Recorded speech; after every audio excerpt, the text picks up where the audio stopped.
I don't think a lot of the treaties have helped us a whole lot. I'm not a pro-treaty person.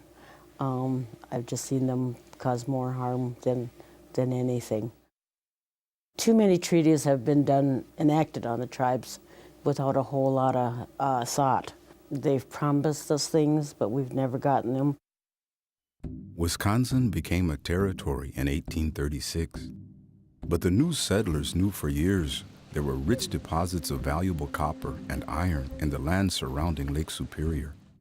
In the Treaty of 1837, the Ojibwe ended up selling 10 million acres of forest land to the U.S. government. In 1842, they sold or ceded the rest, but in both treaties, the tribes kept their rights to hunt, fish, and gather as they wished. To this day, that provision has been upheld by various courts. But the Ojibwe, or Chippewa leaders, thought they had only sold the mineral rights to the government. Much to their sorrowful surprise, they discovered they sold the land as well. And in 1850, President Zachary Taylor signed the Indian Removal Order, forcing the Ojibwe to vacate their homes. It was a deadly trek to Sandy Lake, Minnesota in 1850 that helped change that. An estimated 400 people died on a trip to receive their annual land payments that were late in arriving. The delayed return trip during the winter was brutal. In 1852, an Ojibwe delegation convinced then-President Millard Fillmore to rescind the removal order and establish permanent land bases or reservations for the tribes. That's when the St. Croix Chippewa became the Lost Tribe.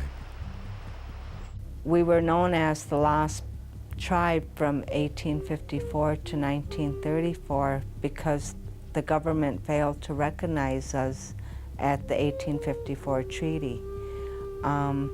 We've done some research that has shown that our chief Yabants, or Little Buck, was a signer of the 1854 treaty, but he signed under the LCO tribe.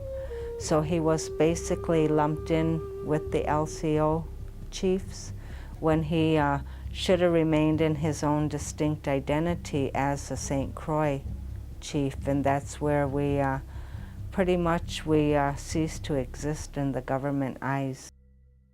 For nearly a century, the St. Croix tribe weren't recognized. They were essentially squatters on their ancestral homeland that now belonged to the U.S. government. It wasn't until 1934 when the federal government finally gave the tribe reservation land and formal recognition as a sovereign nation, the St. Croix Chippewa Indians of Wisconsin.